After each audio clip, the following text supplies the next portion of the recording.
Hey there, heroes and heroines. It's DJ Stutz here with Little Hearts Academy and Imperfect Heroes podcast. And it's 7 o'clock on a Tuesday night.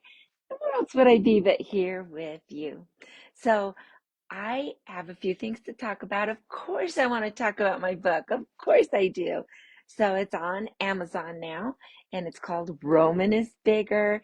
And if you're looking for a fun story and want to teach your kids about the importance of having the right words to really explain things, especially their own emotions and how they are feeling, this is the book for you. It's such a fun story. And I have such a great illustrator that is so amazing. I just love her. And she lives in the Ukraine, and they're in a bit of a situation there, but they are pushing forward, and she's got such a great attitude. I just really love her. And so she did a fabulous job on the pictures. From the people that already have the book, some of the feedback that I've gotten is that what they really love is they love the story, of course, and the illustrations, of course. But I also have a piece on the back of how to use the story in your classroom for homeschoolers and even for parents on how to introduce the book and how to use the book as we teach children about the importance of vocabulary and things that you can do as a family and as a parent and child, and just some fun activities to help your kids build their own. Hey, Nephi, it's good to see you. And to help kids build their own vocabulary to grow and use the and use the right words that will help them feel better and will help you understand better what they're truly feeling or watching or doing or whatever. And so it's a great book. It's on Amazon. Roman is Bigger by DJ Stutz. And I hope that you'll order it. And if you order it, once you get it, if you'd leave a review, that's always appreciated. 5 stars is the appropriate number of stars. And so with that, let's get going on today's topic. So today we're talking about the seven, yes, seven senses and how to build and promote those senses through outdoor play. So I have this amazing fun guest.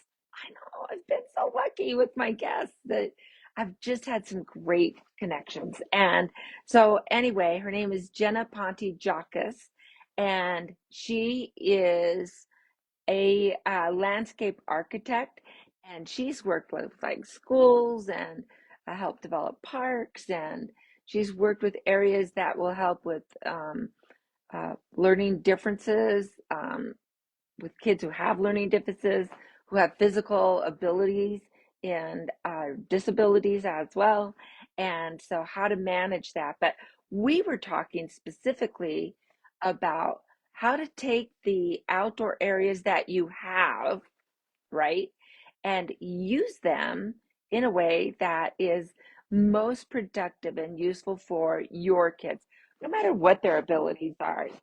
Um, fully your average kid running around terrifying, terrifying the trees in the outdoors, right? And just having a great time. And so I'm a big advocate. I don't really care much what the weather is outside. Get them outside as much as you can. In fact, that's one of the best things you can do for them after school is get them outside. Say they come in, put their backpacks away, and out you go. Go play. And, if you can give them a half an hour, super. If it's only 15, 10 minutes, that's better than having them rushing around trying to get ready for, some practice you've got to go to, or get started on their homework, or getting, some chores done, or whatever it is that they've got to do. But play is first.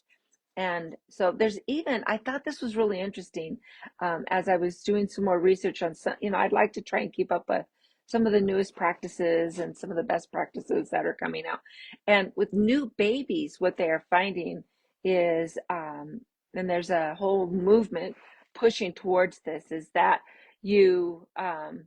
it's feed,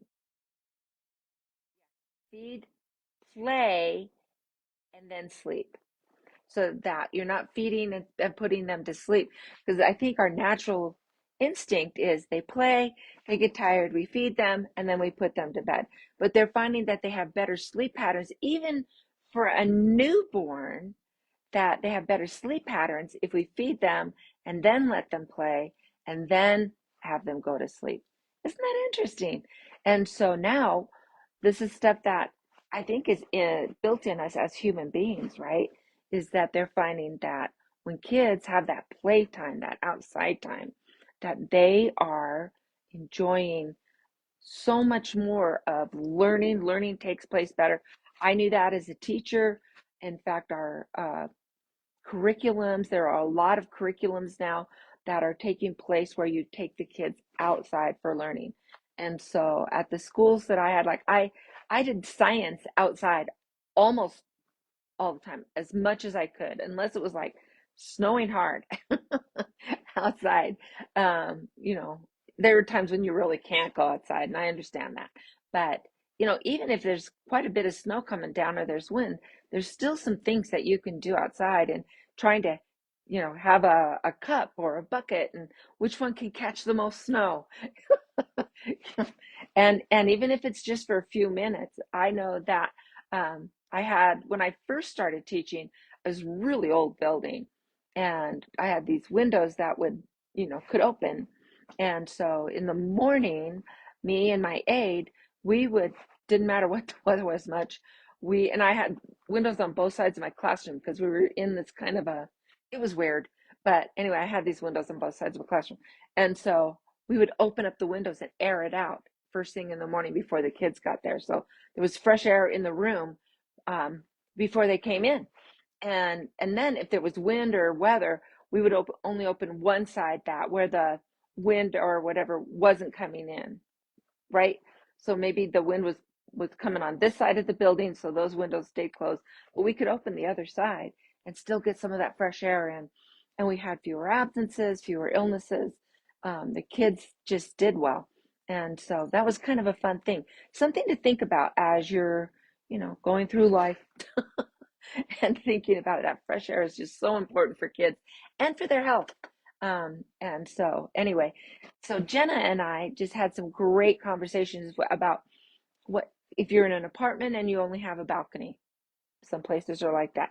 Some places you're in an apartment and you don't even have a balcony, right? You don't have any of that, but maybe there's a communal playground area, or maybe you're just going to a park that's down the street or something. But you've got to look around at what you've got available to you in your environment, and then let's plan from there. So some places you're going to have a lot of control over what's on. Whereas if you own the backyard, it's your backyard. And so you can do some things. Or if you're renting a house that has a backyard, you might have some more limitations on what you can do, but you still have a lot of control over the things that you can put up in a rental home. If you're in an apartment, then you're more constricted to some of the things you can do, but there's still some amazing things that you can do, even with a balcony or whatever. Or if there's a community, like a community playground in the apartment complex, then it's looking at the equipment that's there and then knowing what to use, how to use it, and then maybe what are some things that you can bring along with you that can enhance the play, that's going to build their senses and all of those things that go along with it. So, you know, you have all of these different opportunities. Hang on just a second. Oh, here it is. I wrote some notes because I wanted to make sure I got the language right on the two extra senses that are in there, and we're going to talk about those. So, and then it's too, what if you have just a really small backyard? You're in a city or in the suburbs, and so, you know, the size of your backyard can vary. So maybe you have you know, an 8,000 square foot lot, which is, you know, kind of small. And, or like where we just moved, well, you can't look out my window now, it's dark, but maybe you have another lot that is like ours right now. We just moved here 6 months ago, and we have 2 acres.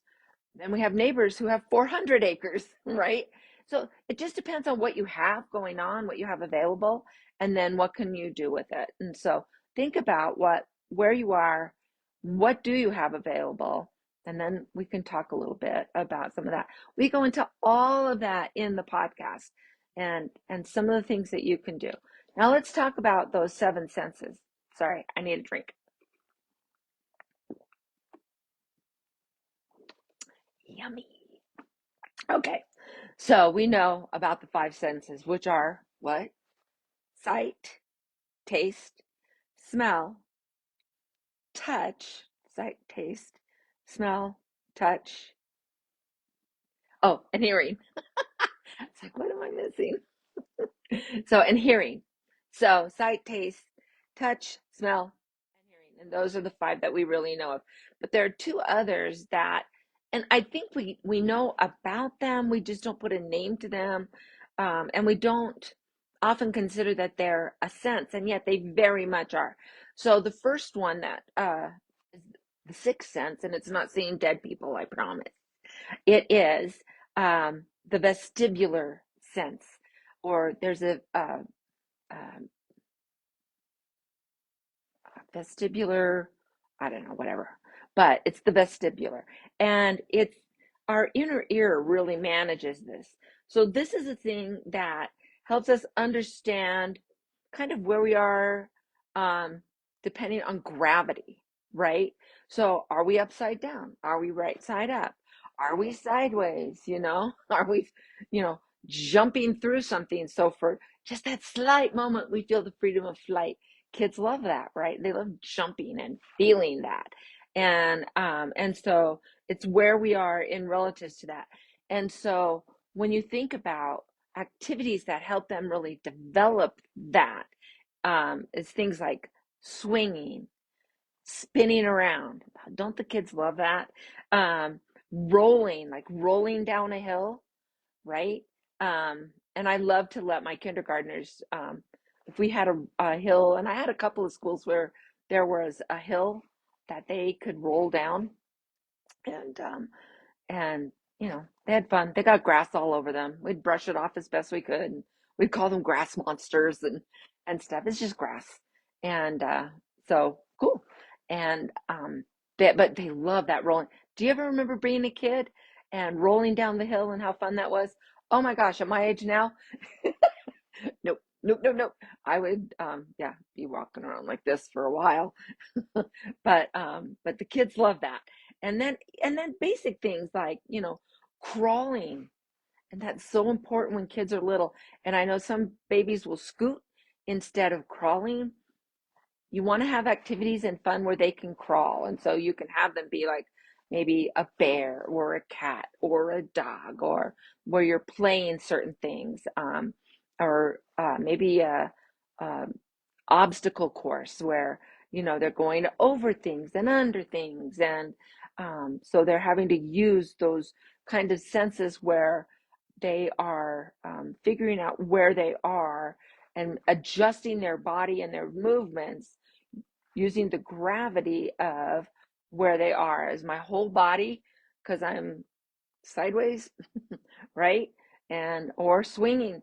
I remember being a kid. I don't know. I mean, at my age, but there would be a bar, just a bar, and we'd sit on that bar and just swing around and around and around and around, and we'd count how many times we could go around without stopping. And that was a big fun thing for us, as a kid, when I was growing up. And I don't see many of those bars anymore. Once in a while, I'll see someone on a playground, but that was just a ton of fun. Well, that helped my vestibular system. That's the word I was looking for before. My vestibular system, my senses, to develop and grow. So it's good for your kids to be able to have those kinds of activities, just running and walking, but it's those big movement activities, those big gross motor activities that are going to help them really develop that certain sense. The seventh one is called I had to write it down because it's hard for me to remember. It's proprioceptive. Wait, proprioceptive. There it is. Proprioceptive, your proprioceptive sense. And this is the only one that is fully internal. all the time. It is just internal. And it is like, and I'm using it now or not using it. It is where we are in relation to the things around us. Okay. So like sometimes I have a stand-up desk and it goes up and down and you can tell most of the time I'm standing up. Sometimes I have a like a stool chair thing that goes up and down. And so sometimes I'm sitting on that or but it's where we are like when we walk into a wall, we are not using that sense because we did not use that sense to figure out your body is close to a wall. You better turn around and look. I'll hit my, because I use my hands a lot. And so sometimes you'll see there, can you see the movement there? But I'll hit my desk while I'm talking because I'm using my hands. It's where we are to another person or, um, you know, those kinds of things. And then also within that is not only how close we are to something, and well, and that's something too, because you think, well, even blind people have that, and they develop that sense very finely so that it helps them so that they're not constantly running into things. They can kind of feel when they're getting close to something. And I know they use the white canes and they have seeing eye dogs and all those things. But even without those, they can kind of tell where they are by using the sound or the feel. Gravity does have a pulling sensation, a gravitational pull. I know I am kind of big, but I have a gravitational pull. The moon has a gravitational pull on us, on things on the earth. That's what creates the waves in the ocean, is the gravitational pull of the moon. And so, you've got all of these things that there's a gravitational pull. And so as we become more aware of, you can kind of feel that someone's felt like someone's behind you, right? It's that uh, proprioceptive sense that's working on you. And so it's also part of that proprioceptive sense that tells us how much pressure, so where we are. So I know how much pressure I need to pick up this cup, right? And I can use a lot more pressure on this than if it was a paper cup or, a plastic cup. Or have you ever, like, I think of the water cooler and they have those really, truly paper cups. They're very tender and they're really easy to squish, right? And so I'm using my proprioceptive sense to tell me how hard how much pressure I need to use to hold that cup and not squish all the water out of it. And so that's your proprioceptive. So think about things that we use. How much pressure do we put on the gas pedal when we're driving or the brakes, right? How much pressure do we use when we're giving someone a hug? And do we hug them too hard? And we have people sometimes that just hug too hard, right? Or if we're trying to tap somebody and get their attention, and little kids will do this, they'll tap too hard, mom, mom, mom, right? They're learning about that proprioceptive. And so it's like, oh, just a soft tap will do. I don't like being tapped. That's one of my things. So I always have them just touch me. And then I know you're there. And if your hand is there when I'm done talking, I know, oh, now it's your turn. And I'll remember because your hand is here. You don't need to hit me. One of my weird quirks. I don't like being tapped. So anyway, but those are some things that, help us to understand on the keyboard as I'm working on my computer, right? How hard do I need to tap the keys in order for my computer to work? And I think we've all had times where the keys stick, right? Or you have to put a little more pressure on it.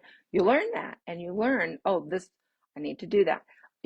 I'm old enough that I'm from the days where I went from a manual typewriter. Man, you really had to put some pressure on those to make it work. And then we went to an electric typewriter, right? And you had to put less pressure, but it's nothing like, I have a MacBook Air right now, and that's nothing like the light pressure that I need to put on. Or even, oh, I was going to show you my cell phone, but it's right there. So or even on our cell phones or a touch screen, right? That's a totally different need of pressure. Well, it's my proprioceptive senses that tell me how much pressure that I need. So you've got 7 senses, and that's the stuff that you need to work on as you're looking at your outdoor play to help your kids grow and develop as they are playing. And so that is really, really important. So you want to look at things like, is there an opportunity for my kids to do things like swinging and crawling and running and climbing and all of those kind of things? You want to look for places. Now, if you just have a balcony and you're on the 5th floor, maybe climbing isn't quite the thing you want them to do, right? So you're going to want to look for areas or places that you can go, maybe once or twice a week or whatever, where they do have those opportunities. Okay, so be thinking maybe about some of those things. And so as they build and are using those senses, and even those 2 new senses that they're not new, but we put names to them now today, right? And so those 2 extra senses that we have, they're going to grow in confidence, they're going to grow in ability, in and they're actually going to be safer. Think about that. When they are able to define where am I compared to gravity, right? How much pressure do I need to get something done, right? They're actually, once they start developing that and understanding and using that, they're actually going to be safer. So you want to look for things that kind of have that. And, so there are some indoor spaces that you can do to help them and then translate it into outdoors at when the weather's right and when the weather's good, but then have some alternatives for inside for them to play with and roam around with that they can do inside to help build some of those senses as well, including all 5 of the main 5 and the extra 2. We want to be using all of those senses as much as we can.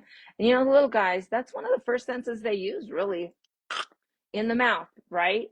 So they're using vision, they're using hearing, they're using oral, right? They think of all those things that they're using when they're little, and then as they start crawling, as they start moving around, then they start developing some of the other 2. And then we talked about how important it is to allow children to take risks. And it's okay for them to have a boo-boo once in a while. It's okay, you know? And oh wow, yeah, you got a little boo boo. Okay, do you need a band-aid or can you go up back and play? But when you don't get and get all upset about it, then you won't have a child that gets overly upset about it. And so, just have some band-aids. Oh, so do you need a band-aid or can you go play? Yeah, that looks like a boo-boo. And a lot of times it's just that acknowledgement of it. And, if they don't see you running over and rushing over because they fell, they're watching for your reaction to decide what their reaction is going to be. Hmm. Right?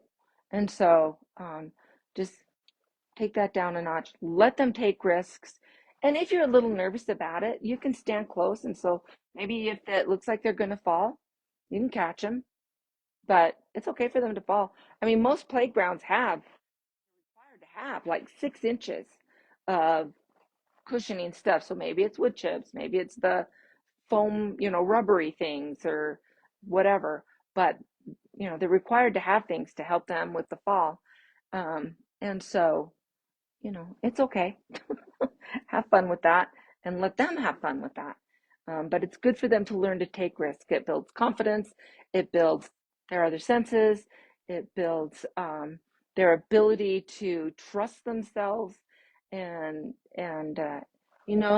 life has risks. And if they don't learn to take them and then learn from them, right?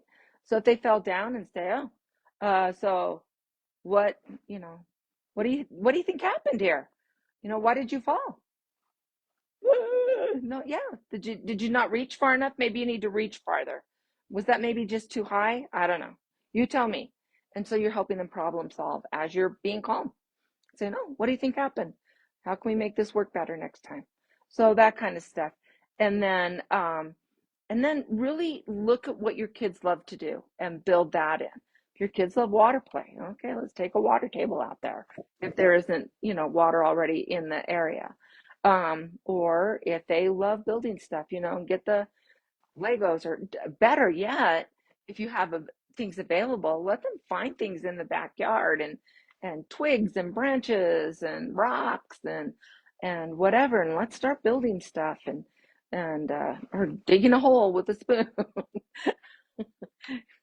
I've told that story before, so I won't tell it again, but whatever, like let them explore, let them just grab life and pull it in and enjoy it and play and watch nature and do all of those things. So tons of great ideas and opportunities in the podcast. Jen is fun to listen to. She's a mom of twin girls and she knows what she's talking about, and she's not boring, which is fun. And we just had a great time. So I hope you'll listen to it. And let's see, I guess, what was it, episode 121? Yeah, I think episode 121. So Jena, oh gosh, what was it?